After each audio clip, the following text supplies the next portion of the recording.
6 days down, 2 to go. This is SwimSwam.com bringing you our finals recap for day number 6, presented by Engine. I'm Garrett McCaffrey. Down there is two-time Olympic gold medalist Mel Stewart. This is the machine, Braden Keith. And our special guest today is Georgia Tech assistant and Swim Brief blogger, Chris DeSantis. Thank you guys all for joining us.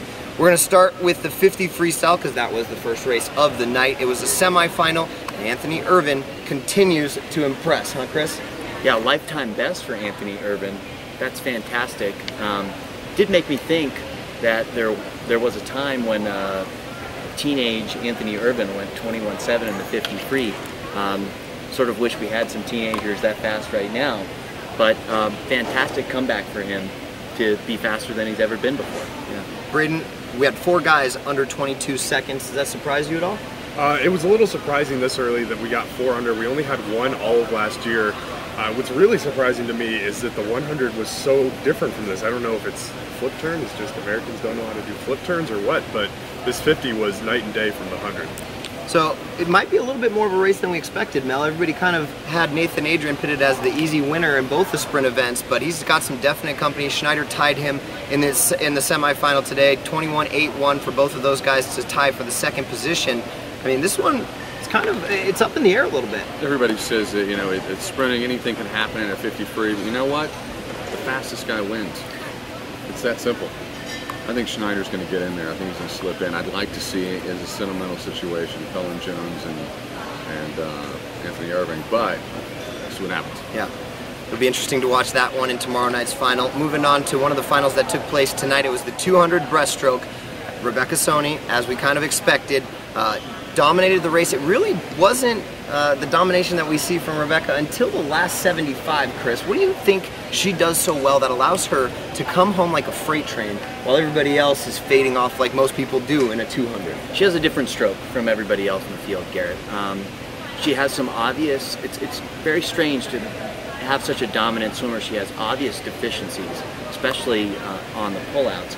But then the stroke that she swims from flag to flag is so much better than her competitors.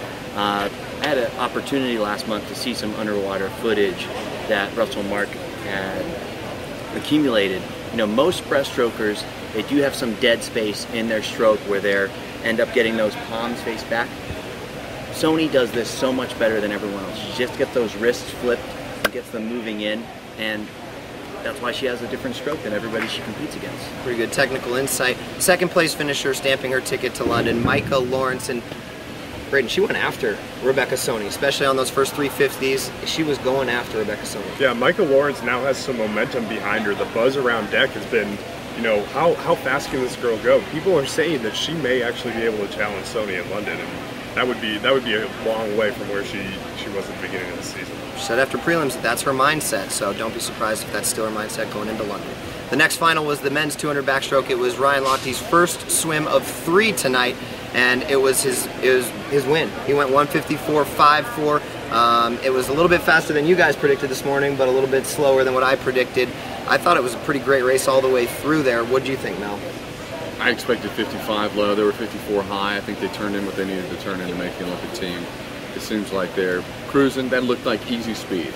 And you know, the thing about it is when you come to a meet like this, you've got to get out fast. Sometimes it hurts to actually slow down a little bit. You've got to get out, get on top of it. Solid swim. Braden, are those the gold and silver medalists in this event in London? I think Ryosuke Ire from Japan is still in the mix there. Claire's got to clean up that last 50 a little bit. I know swimming next to Lochte can make anybody's last 50 look tough, but he's got to get a little bit more out of that closing lap. Yeah. I feel like there was something before the 200 IM, but for some reason my heat sheet doesn't say that. What came after the 200 backstroke tonight, if I can remember? Women. Well, there was a long delay in the meet. You know, it was very interesting. I don't know if you guys know something I don't know, but it seemed like they built in a healthy 35-minute rest for Ryan Lochte there during that section, interviewing people in the stands and sort of, oh, we'll go here, and Summer Sanders, she was climbing into different sections. And just like they gave Ryan Lochte time to recover, you just gave me some time, and I appreciate it. It was the 200 backstroke semifinal. Missy Franklin looked pretty impressive in the first semifinal. Back and forth battle with her and Elizabeth. She didn't really back off on that last 50, it didn't look like. Yeah, she didn't, but you know, everybody, all three of those girls at the top look a little bit tired. Bonnie Brandon has had a tough schedule, but she just looks fresher than the other three. She was a 209.0 for the 4th seed, and she looks a little bit, you know, better than the other girls do, relatively speaking. A very interesting final that we look forward to tomorrow. Moving on to one of the finals that took place tonight, men's 200 IM. It was the rubber match. The third time Phelps and Lochte head-to-head in a final. Phelps 2, Lochte 1. Let's get some reactions from that one, Chris. Well, I'm left with a sense that Lochte didn't have his absolute best performance. I mean, I know he didn't have it relative to the fastest time he's ever gone, but it didn't look like it was a 100% all effort, and the only reason he has to do that is merely for pride. Nobody else was in the camera frame on the finish of this race, and so you know, I don't think we saw the finish that Lochte's capable of in that race. If I remember correctly from this morning's preview, I'm pretty sure you guys said that they were going to be a little slower than that. Were you surprised by the 154s? I was a little surprised, but that's encouraging that the world records could be going down pretty badly in London. I was convinced that when they hit the flags that they would both just shut it down. They had clear pool on either side of them, and my question was, what's going on here? Is this, and it looks a little bit tense after the race is over. It seems like they both want to put their hands on the wall first, knowing that it really, you know, this is not where it counts. Does Michael gain some momentum in the rivalry after that win, Mel? I don't think so. It looked like Lochte shut it down a little bit there. But clearly Phelps wanted to put his hand on the wall first in this swim and didn't need to. Quick turnaround for Missy Franklin, because then it was the 100 freestyle for the women. Jessica Hardy redeeming herself after a disappointing 100 breaststroke, taking the win, dipping under 54 for the first time, or the only American that's dipping under 54, at least tonight. 53.96. You got to be happy for Jessica Hardy, right? Yeah, certainly. You know, I think there maybe are a few people who are feeling a little conflicted about Jessica Hardy given the suspension. I know she's got some sympathy for that also. A lot of emotions in this 100 freestyle final. I mean, you know, people thinking about Natalie. Is this her last chance? And she just sneaks in there. On the other hand, looking at it, looking forward to a relay as we always do.